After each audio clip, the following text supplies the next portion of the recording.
명절 잘 보내셨죠? 예, 오가는 걸음 우리 하나님께서 또 안전하게 지켜주시고 또 이렇게 함께 다시 모여서 예배할 수 있음이 하나님께는 영광이고 또 우리에게는 큰 은혜이고 기쁨임을 고백합니다. 명절에 만나서 뭐 이런저런 대화들 많이 하셨죠? 예, 인생 이야기, 사람 이야기, 경제적인 이야기도 많이 했지만 또 하나님 이야기도 많이 하셨죠?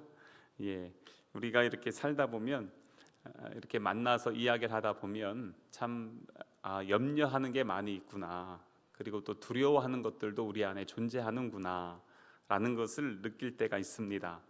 건강에 대한 걱정, 자녀에 대한 걱정, 경제적인 부분에 대한 걱정, 노후에 대한 걱정, 관계에 대한 걱정들. 그래서 이 사람은 항상 불안하고 염려하는 존재입니다. 죄가 자꾸 우리를 염려하게 하고 두려워하게 하거든요.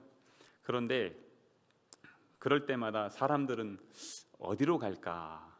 우리는 주님 앞에 나간다고 하지만 사람들은 그걸 한번 잊어보려고 술도 마셔보고 또 때로는 잠깐 잊어보려고 여행도 가고 쇼핑도 해보고 또 어떤 사람들 보니까 이렇게 여기 가면 알려줄까? 그러면서 점집에도 들어가고, 요즘 그 유튜브 같은 데 보면 오늘의 운세 해가지고 또 내용들 엄청나게 많이 나오는 것도 보이더라고요. 근데 또 어떤 분들은 이렇게 꿈 같은 거 꾸잖아요. 그러면은 이게 진짜 하나님 응답인가? 사인인가? 막 이러면서 이제 하여튼 여기저기에 의지하려고 하고 또 바라보며 따라가려고 하는 그러한 모습들이 있는 것을 보게 됐습니다. 근데 왜 이렇게 의지하려고 하는 마음이 있느냐? 근데 그 깊은 곳 안에 하나님 알려주신 마음이 있는데 하나님을 찾지 못하고 하나님이 창조하신 피조물을 자꾸 의지하다 보니까 그게 우상이 되어지는 것이죠. 그런데 오늘 우리 이 시대가 자꾸 우리가 하나님을 온전히 바라보지 못하게 하고 사람이 맞는 것 의지하게 하고 바라보게 하고 또 따라가게 하는 것들이 너무 많습니다. 근데 요즘 또 너무 불안한 그러한 시대에 살고 있잖아요. 근데 오늘 우리가 읽은 본문의 말씀을 보면 참 불안한 시대, 뭐 우리보다 수천 년 전의 이야기이지만 이때의 다니엘도 어땠습니까? 포로로 끌려왔습니다. 미래가 보이지 않았습니다. 그리고 그는 여전히 자유함이 없었습니다. 여기에서 하나님이 지혜를 주셨지만 그의 신분이 변하거나 환경이 새로워지는 것은 전혀 아니었습니다. 그러한 가운데서도 하나님의 도우심으로 이제 그가 관직에 오르게 되었고요. 이제는 바벨론에서 지혜자로 어느 정도 그래도 먹고 살만한 그러한 자리에 서게 되었습니다. 근데 여러분들 이 말씀은 잘 아시다시피 이 바벨론 왕이 꿈을 꾸게 되는데 이 꿈을 갖다가 어떻게 보느냐, 이게 참 중요하더라고요. 그래서 원래 이 2장의 말씀을 가지고 보는 시각에 따라서 다양한 말씀들이 많이 나오는데 오늘은 꿈에 대한 이야기를 좀 한번 하려고 합니다. 왜냐하면 성도분들이 꿈을 꾸거든요. 근데 이 꿈을 꿀 때 고민을 합니다. 꿈 꾸고 나서 이게 무슨 꿈인가 뭐 이러고요. 이게 하나님의 사인인가, 아니면 하나님이 나에게 원하시는 게 무언가 막 이러면서 고민을 하시는데 물어볼 수도 없고 해석할 수도 없고 이거 어떻게 해야 되나 이럴 때가 있더라고요. 그래서 이 꿈에 대한 이야기를 좀 한번 정리를 좀 해드리고, 그러면서 한국에 이렇게 하시는 분들 있잖아요. 뭐 예언의 은사가 있는데 뭐 꿈을 꿨는데 내가 이랬다 저랬다, 웬만하면 사기꾼입니다. 그러니까 그런 사람들 말은 웬만하면 믿지 않으셔도 됩니다. 왜냐하면 그런 걸 통해서 나중에 나타나는 열매가 뭔지를 잘 보시면 돼요. 그거를 통해서 그 사람을 의지하게 하고 그 사람을 따르게 하고 그 사람이 드러난다면 사기꾼입니다.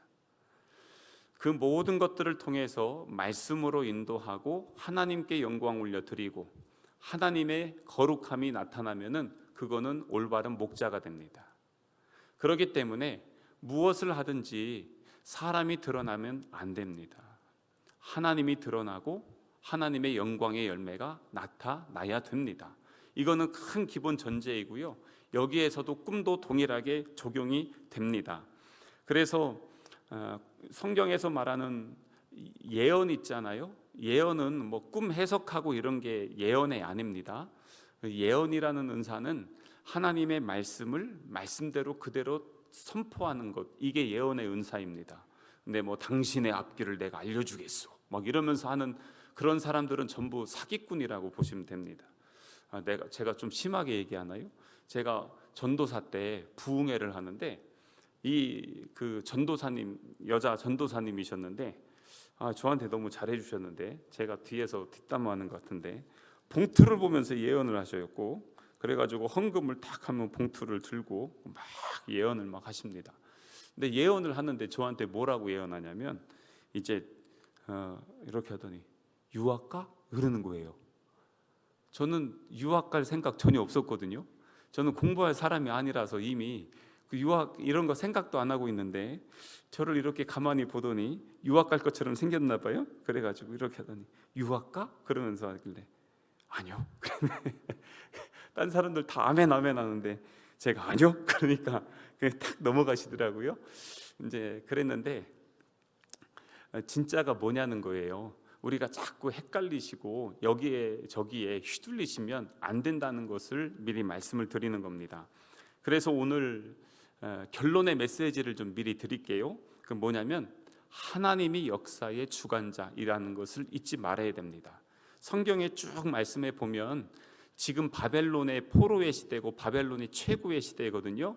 그럼에도 불구하고 바벨론의 시대는 지나가고 그 다음에 페르시아 시대도 지나가고 로마 시대도 다 지나가지만 하나님의 나라는 계속해서 이어져 와서 지금까지 와 있다는 것. 그래서 우리 하나님은 역사의 주관자이시라는 것을 우리는 잊으면 안 됩니다. 또한 그렇기 때문에 세상에 있는 나라는 결국에는 무너질 수밖에 없습니다. 영원하지 않다는 것입니다. 그래서 이 로마도 무너졌어요. 그리고 나서 대영 제국 무너졌고요. 소련이 무너졌습니다. 이제 패권은 중국과 미국인데요. 저는 두 나라가 영원하리라고는 장담하지도 않고 믿지도 않습니다. 두 나라도 언젠가는 쇠약할 것입니다. 역사는 그렇게 흘러갑니다. 하지만 그러한 때라도 하나님의 나라는 영원하고 완전함을 저는 믿습니다. 그게 우리의 신앙 고백입니다. 그리고 또한 우리의 인간의 지혜는 무력합니다. 아무리 많은 지혜가 있고 이제 AI 시대에 2030년이 되면 얼마 안 남았네요. 2030년이면 전 세계에 있는 모든 인류가 가진 지혜보다 이제는 AI가 가진 지혜가 더 월등히 높아지는 시대가 온다라고 지금 다 그렇게 이야기를 합니다. 그래서 조만간 몇 년 내로 사무직에 앉아있는 대부분의 직업들은 다 없어질 것이다. 뭐 이러한 전망들이 지금 나오고 있는 것이 우리의 삶입니다. 그래서 지금까지 우리가 경험했던 변화보다도 앞으로 수년 내에 벌어질 변화가 우리 인류에 훨씬 더 크게 다가올 것이다 라고 하는 것이 우리가 사는 그러한 시대입니다. 아무리 그런 시대가 변할지라도 하나님의 지혜에 비할 수 없다는 것을, 그래서 완전한 지혜, 온전한 지혜는 하나님에게로부터 나온다는 것을 우리는 기억해야 됩니다. 그렇기 때문에 하나님은 지혜로우셔서 우리의 작은 신음에도 그리고 또한 은밀한 것까지도 우리에게 말씀해 주시는 분이시라는 것을 우리는 기억해야 됩니다. 이게 오늘 제가 여러분들과 나눌 말씀의 큰 대전제입니다. 오늘 우리 2장에 있는 말씀을 보면 느부갓네살 왕이 나와요. 근데 이 왕이 대단한 권세자입니다. 이스라엘 예루살렘 다 무너뜨렸죠. 거기 있는 수많은 보물 다 탈취했죠. 전 세계적으로 포로들을 다 바벨론으로 끌고 왔죠. 그의 말 한마디면 수만 명 이상의 군대들이 막 왔다 갔다 하죠. 대단한 권세가 있는 왕입니다. 그런데 이 왕이 꿈을 꾸고 나서 번민하기 시작합니다. 이걸 보면 아무리 대단한 권세가 있는 사람일지라도 자기가 꾼 꿈 하나로 해석도 못하고 그것 때문에 휘둘리는 연약한 존재라는 것을 보게 됩니다. 사람들 보면 우리 옆에 있는 분들 겉으로 보면 강하고 대단한 것처럼 보이지만 홀로 집에 들어가서 밤에 불을 끄면 야, 초라하구나, 참 나약하구나, 아무것도 아닌 존재구나, 염려 근심에 밤을 지새우기도 하죠. 그런 연약한 존재가 바로 우리라는 것을 보게 됩니다. 아무리 권력이 있고 재물도 있고 명예가 있더라도 우리 마음에 있는 불안함도 해결하지 못하는 것, 그게 우리 인생이라는 것을 보게 됩니다. 그렇기 때문에 사람들은 그러한 상황에서 뭔가를 의지하려고 하는 마음이 있거든요. 그러다 보니까 그렇게 고민하다가 잠들면 꿈도 잘 꿔집니다. 이 꿈이 잘 꿔지는 것을 제가 이렇게 AI한테 물어봤어요. 그랬더니 깊은 잠을 못 자거나 낮에 근심하고 고민하는 거나 아니면은 이 속에 이 아직 음식물이 소화되지 않은 상태에서 잠을 자면 이 밤새 위가 일을 하잖아요. 그러면 깊은 수면을 못 하게 돼요. 그러면서 꿈을 꾸거나 이런 여러 가지 상황 때문에 꿈을 꾸거든요. 그래 놓고 나서 이제 그 꿈 때문에 또 고민하기 시작합니다. 밤새 잠 설쳐놓고 나서 다음 날 이 꿈은 도대체 무엇이, 또 이러면서 또 하루 종일 고민하다 또 시간 보내고 그렇게 합니다. 그래서 그 인터넷 같은 데 보면요, 꿈 해몽하면 돼지 꿈 해몽, 뱀 꿈 해몽, 죽은 사람 꿈 해몽, 이빨 빠진 꿈 해몽, 뭐 불 꿈 해몽, 별 해몽 막 이렇게 내용들 나오거든요. 근데 왜 그러냐는 거예요. 그게 뭐냐면 불안하기 때문에 그런 거죠. 그러니까 꿈 하나를 가지고도 예사롭지 않게 생각하는, 근데 그게 어떻게 보면은 하나님께 나아갈 수 있는 도구가 될 수 있는데 자꾸 사람의 지혜를 의지하고 우상에게 빠져나가는 도구가 되는 것들을 보게 됩니다. 성경이 우리에게 말씀하는 게 있습니다. 신명기 18장, 그의 아들이나 딸을 불 가운데로 지나가게 하는 자나 점을 치는 자나 길흉을 말하는 자나 요술하는 자나 무당이나 진언자나 신접자나 박수나 초혼자를 너희 중에 용납하지 말라. 이런 일을 행하는 자는 다 여호와께서 가증히 여기시나니. 뭐냐면 하나님 외에 다른 무언가를 통해서 앞길을, 미래를 알려고 하는 모든 시도를 하나님이 금하셨다는 겁니다. 왜냐하면 그 모든 것들을 주관하시는 분은 하나님이시라는 것입니다. 그런데 그걸 자꾸 우리가 다른 것들을 바라보면서 의지하게 된다는 것이죠. 그래서 이 왕이 지금 꿈을 꾸고 나서 앞에 2절에 있는 말씀에 보면은 술객, 박수, 점쟁이, 갈대아, 술사들을 다 불러 모읍니다. 그리고 나서 자기가 꾼 꿈을 이야기도 해주지 않고 너네들 해석해와 뭐 이럽니다. 왜 그랬을까요? 아니 기왕이면 알려주고라도 해야죠. 근데 이 왕이 알았던 것 같아요. 뭐냐면 왕이 알려주면 그거 가지고 또 거짓말하면서 해석하는 거. 그러니까 니들 한번 제대로 술사냐? 그리고 니들 점쟁이냐? 그러면은 내가 꾼 꿈까지도 니들이 다 찾아와. 그리고 해석해. 이렇게 안 그러면 다 죽여버리겠어. 이렇게 한단 말이에요. 그러니까 지금 자기는 불안해서 전문가를 찾았지만 그 전문가조차도 의심하는 상황. 지금 그게 오늘 본문의 상황이죠. 그런데 이러한 상황이 됐을 때 이걸 이 11절에 보면 뭐라고 얘기하냐면 왕께서 물으신 것은 어려운 일이라 육체와 함께 살지 아니하는 신들 외에는 왕 앞에 그것을 보일 자가 없습니다. 뭐 이럽니다. 그러니까 알려주고라도 문제라도 내고 답을 달라고 해야죠. 아니 어떻게 문제도 안 주고 답을 달라고 하십니까? 지금 이러면서 지금 이 사람들이 이야기를 하고 있습니다. 그런데 여기에서 가만히 보면 성경 전체를 통과하는 그 진리가 있어요. 그게 뭐냐면 이 11절의 말씀도 그렇지만 하나님 있죠. 인간은요, 하나님 영역을 범접할 수 없습니다. 그러니까 지금 이 모든 게 하나님이 주신 꿈이든 누구 전능자의 꿈이든 그러면 우리가 그걸 어떻게 알겠습니까? 지금 그러는 거예요. 근데 그 나라의 최고의 지혜자들이라는 이 사람들이 그러고 있습니다. 우리나라는 그런 거 없지만 이렇게 지금도 저기 선교지에 부족 국가 있는 데 있잖아요. 부족들이 있는데 그런 데 가면은 그 동네에서 최고인 사람이 동네 마을 이장이 아니라, 제가 전에도 말씀드렸죠, 그 지역의 제사장이 최고입니다. 그 사람들이 뭐냐면 점술과 점쟁이, 뭐 박수, 뭐 이런 귀신들 노는 이런 사람들입니다. 그 사람들 집이 제일 좋고 제일 부유하고 제일 잘 삽니다. 그러니까 이 사람들도 당시에 최고 아니었겠어요? 그런데 그런다고 해도 하나님의 영역에 감히 들어갈 수 없다는 것입니다. 그렇다면 지금 왕이 꿈을 꿨는데 그러면 이 꿈을 우리가 어떻게 이해를 해야 되냐는 거예요. 가끔 그럼 이렇게 얘기합니다. 성경에도 꿈 많이 있잖아요. 이렇게 이야기를 합니다. 성경에 꿈 많이 있습니다. 오늘 여기에서도 꿈이 있고요. 아브라함도 꿈을 꾸고 야곱도 꿈을 꾸고 그리고 요셉도 꿈을 꿨어요. 사닥다리 막 왔다 갔다 하잖아요. 다니엘뿐만 아니라 마리아, 요셉도 꿈꾸잖아요. 그리고 현몽하여 이르되 애굽으로 가라. 그래서 애굽으로 가잖아요. 성경에 꿈 많이 있어요.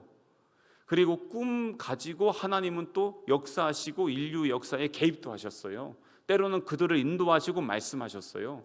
그러니까 꿈을 부정할 수는 없어요. 그런데 성경의 꿈들을 가만히 보면 주도권이 누구에게 있습니까? 사람에게 있습니까? 하나님께 있습니까? 하나님께 있습니다. 사람이 꿈을 꾸고 이거 하나님 이렇게, 하나님 저렇게, 이거 아니라는 겁니다. 하나님이 정확하게 말씀하시려고 꿈을 주신 것이고 꿈을 통해서 일하실 때가 있지만 꿈이 전부는 아니라는 것을 알아야 됩니다. 그리고 또한 성경에서 이 꿈들을 보면은요, 하나님께서 그 결정적인 때 개입하시는 걸 볼 수가 있습니다. 예를 들어서 아까 이 요셉이 꿈을 꾸잖아요. 애굽으로 가라 하면서 그들이 베들레헴에 있으면 누구야? 하여튼 죽잖아요. 그런데 도망가게 하시잖아요. 이런 하나님의 개입하심과 섭리하심이 그 안에 있는 것을 볼 수 있습니다. 근데 더 중요한 게 있습니다. 그게 뭐냐면 성경이요, 이미 다 완성이 되었습니다. 이건 뭐냐면 우리가 꿈이든 환상이든 계시든 무엇이든지 간에 이거는 다른 것도 똑같이 적용이 됩니다. 환상, 계시 뭐 이런 거 별거 다 할지라도요, 성경이 지금 다 정리가 됐는데 성경에서 정확하게 정리가 돼야 됩니다. 그러지 않으면 잘못된 겁니다. 성경에서 해석이 되고 성경이 기준이 되고 성경에서 오류가 나면 안 됩니다. 꿈이 먼저입니까? 환상과 계시가 먼저입니까? 아니면은 하나님의 말씀이 먼저입니까? 하나님의 말씀이죠. 근데 나는 꿈 이렇게 꿨어요. 하나님이 그렇게 했어요. 마귀도 그 꿈 줘요. 그렇기 때문에 꿈 해석에 있어서 가장 기준은 뭐냐면 바로 말씀이에요. 말씀을 그래서 우리에게 허락하여 주신 것입니다. 히브리서 1장에 보면 옛적에 선지자들을 통하여 여러 부분과 여러 모양으로 우리에게 말씀하신 하나님이 여러 부분과 여러 모양은 꿈과 환상과 계시와 선지자와 기타 등등 많은 걸 통해서 우리에게 말씀해 주셨어요. 그게 구약이죠. 근데 그렇게 옛적에 이런 일들을 해 주셨는데 이제는 하나님이 이 모든 날 마지막에는 아들을 통하여 우리에게 말씀하셨으니, 그러니까 그 모든 것을 정리해서 누구를 통해 주셨냐? 아들, 바로 예수님을 통해서 우리에게 말씀해 주셨다는 것입니다. 그렇기 때문에 구약에서 나오는 모든 환상이든 계시든 꿈과 비전이든 별거를 다 해도 누구 안에서 정리가 돼야 돼요? 예수님 안에서 정리가 돼야 된다는 것입니다. 그것이 지금 우리에게 주시는 말씀입니다. 그래서 우리 현대 교회에서도 마찬가지예요. 꿈을 잘못 다루는 패턴들이 있습니다. 혹시 여러분들도 이러시지 않는지, 어떤 분이 오셔서 하나님이 꿈에서 저에게 이렇게 말씀하셨습니다. 뭐 여기까지는 그런다고 쳐요. 그런데 그러면 성도들이 아멘 하면서 또 다 그걸 또 받아들입니다. 그런데 금방 말씀드렸지만 꿈은요, 다양한 환경에서 꾸어지는 것입니다. 그것이 진리라고 믿으면 안 된다는 것입니다. 반드시 검증이 필요하다는 것을 말씀드리는 겁니다. 또 이렇게 합니다. 어떤 사람이 나는 꿈을 해석하는 아니면 예언을 하는 은사가 있습니다. 그러면서 하잖아요. 그러면서 꿈을 해석하면은 아까 말씀드린 것처럼 그 꿈을 통해서 하나님께 나아가고 말씀을 통해서 검증이 돼야 되는데 그러지 못하고 뭐가 되냐면 해석해 준 그 사람을 따라다니게 되고 그리고 그 사람을 의지하게 되고 그러면서 거기에 종속하게 되면 그거는 잘못된 것이라는 겁니다. 우리 교회가 김광호 목사의 교회예요? 예수님의 교회예요? 이거하고 똑같은 거예요. 이런 하찮은 질문인 거예요. 어떻게 이게 사람의 교회입니까? 주님의 몸된 교회잖아요. 모든 것은 그래서 말씀으로 정리가 돼야 됩니다. 근데 이런 게 있습니다. 꿈을 꿨는데 말이야, 이사 가면 안 된대. 꿈을 꿨는데 교회 떠나면 안 된대. 막 이러면서 막 하잖아요. 근데 그것들도 사람을 통제하는 수단인지 성령의 인도함을 바라보게 하는 하나님의 인도하심인지를 검증하셔야 됩니다. 그게 중요합니다. 근데 그러지 못하고 이랬네 저랬네 하면서 하게 되는 것 왜 그러냐면 우리 예전에는 우리 한국 교회가 신학이 약했어요. 그러다 보니까 옛날에 어땠습니까? 저 어렸을 때만 해도 저기 할렐루야 기도원이라고 있었어요. TV에도 나왔어요. 사람들 줄 서가지고요 막 엄청나게 몰려갔습니다. 거기 가면 암도 낫는다 뭐 한다 해서 몰려들고 난리도 아니었습니다. 기억나시죠? 그렇게 했는데 지금 그 기도원 있습니까 없습니까? 뭐 조금은 있겠죠. 뭐 그런 사람들. 근데 그렇게 사람이 하는 역사는요 오래 갈 수가 없는 것입니다. 근데 하나님의 나라와 하나님 말씀, 하나님의 역사하심은 어제나 오늘이나 영원토록 동일하시고 변함이 없는 것입니다. 그래서 이 뿌리가 우리 안에 그대로 있어야 됩니다. 이것을 잘 분별하기 위해서 우리가 무엇을 해야 되냐? 사람을 쫓아가서 내가 이런 꿈 꿨는데요 이게 뭐예요? 라고 물어보기 이전에 오늘 다니엘 보세요. 17절 18절 한번 앞에 보시겠어요?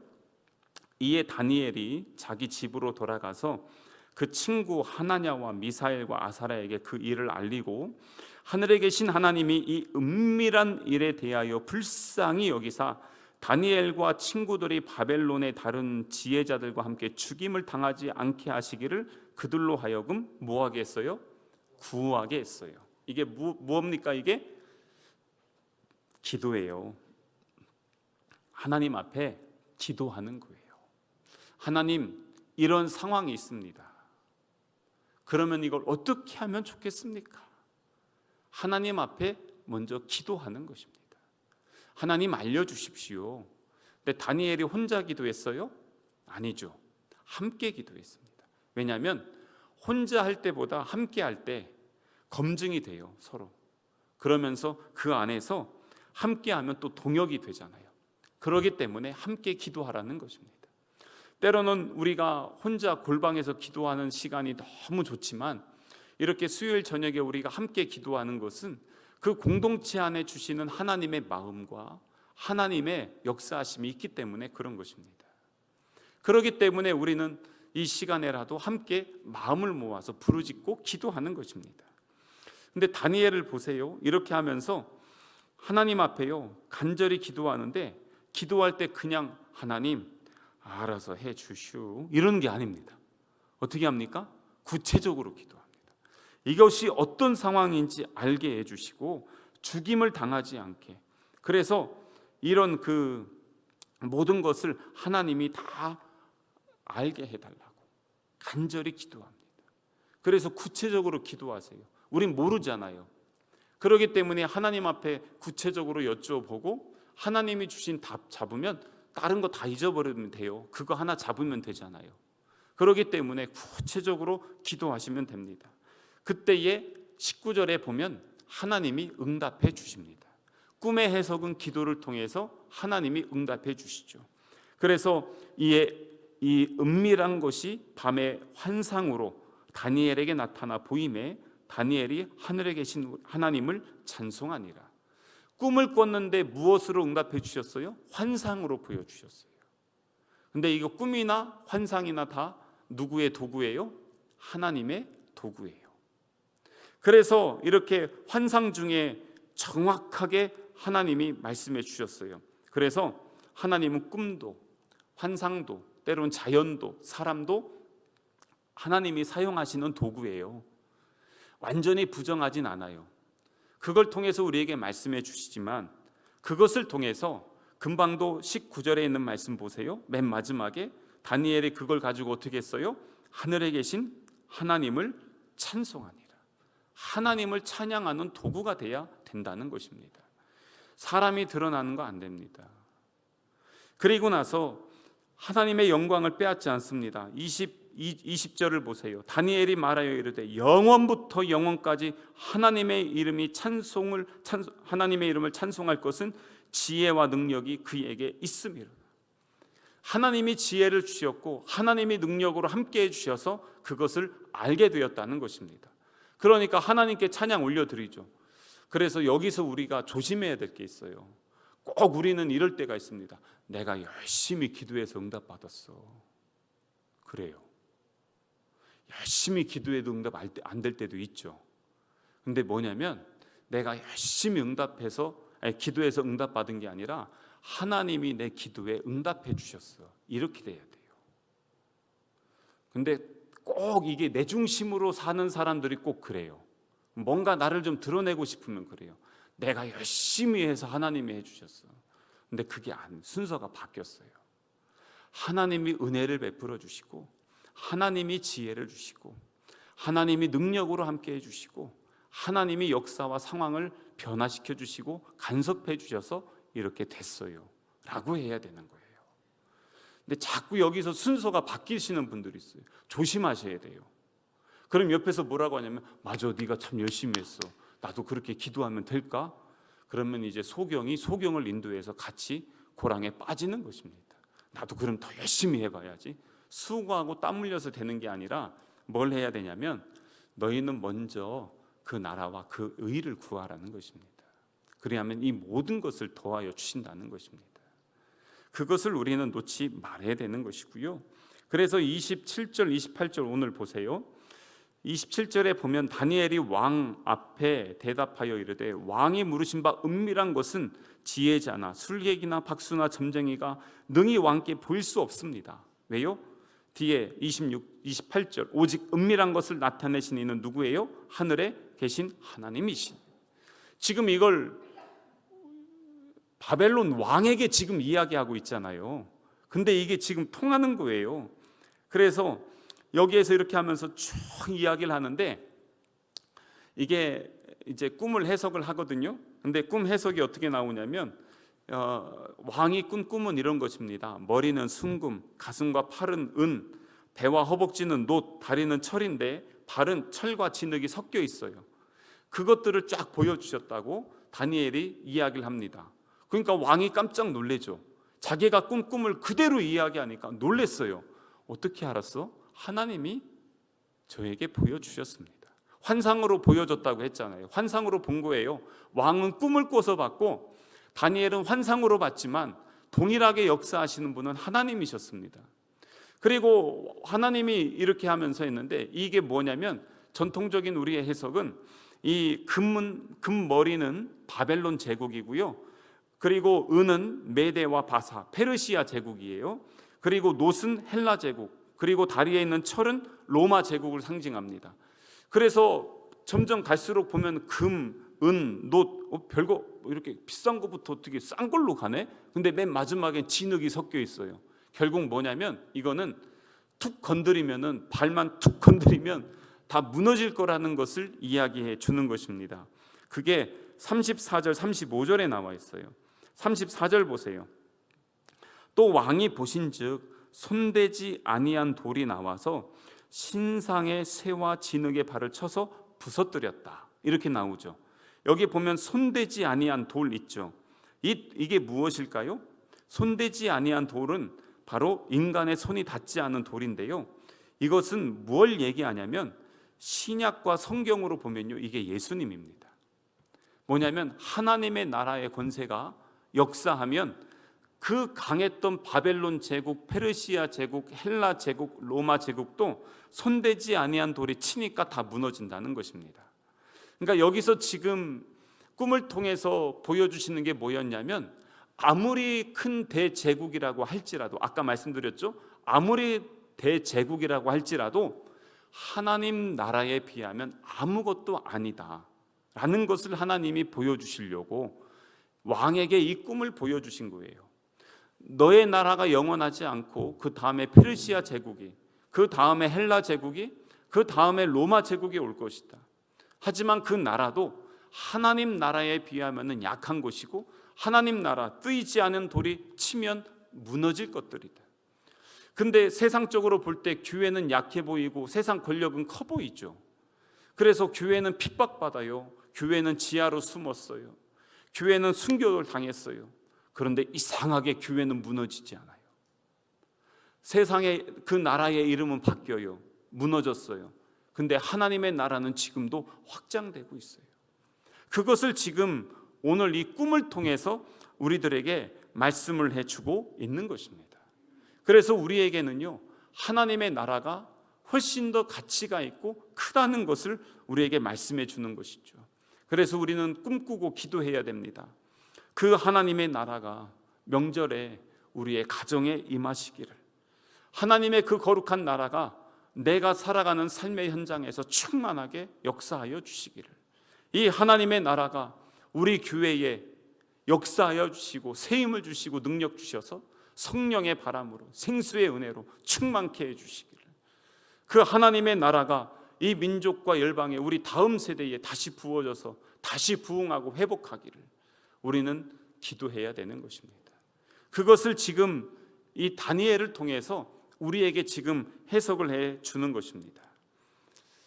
말씀을 좀 정리할게요. 꿈을 꾸시되 꿈을 절대화하면 안 됩니다.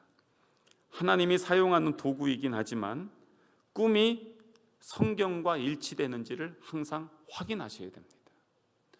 꿈이 앞서면 절대 안 됩니다. 하나님의 말씀이 중심이 되어야 됩니다. 또한 꿈을 꾸었을 때 어떻게 하면 좋을까요? 어떻게 하냐면 이것을 가지고 성경으로 잘 검증해 주세요. 그리고 딱 일어나자마자 아이고, 잠자고 일어나서 꿈을 주셨는데 하나님이 이렇게 하셨어. 안 돼요. 검증하셔야 됩니다. 왜냐하면 제가 영적 전쟁도 해보고 이렇게 귀신들하고 싸워봤는데요, 귀신들이요 천사처럼 와요. 우리 속이는 거는 아무것도 아니에요. 그래서 항상 말씀으로 검증하셔야 됩니다. 그리고 이것을 혼자만이 아니라 함께 있는 믿음의 공동체에게 나누어서 그것을 한번 정리하셔야 됩니다. 그리고 꿈에 집착하지 마세요. 꿈을 꾸시고 그것이 우리의 신앙이 더 그리스도께로 향한다면 좋지만, 이게 사람을 의지하거나 사람을 바란다거나 사람에 종속되거나 꿈에 휘둘리면은 그거는 건전한 신앙이 될 수 없는 것입니다. 우리는 말씀 중심의 신앙으로 잘 돌아오셔야 됩니다.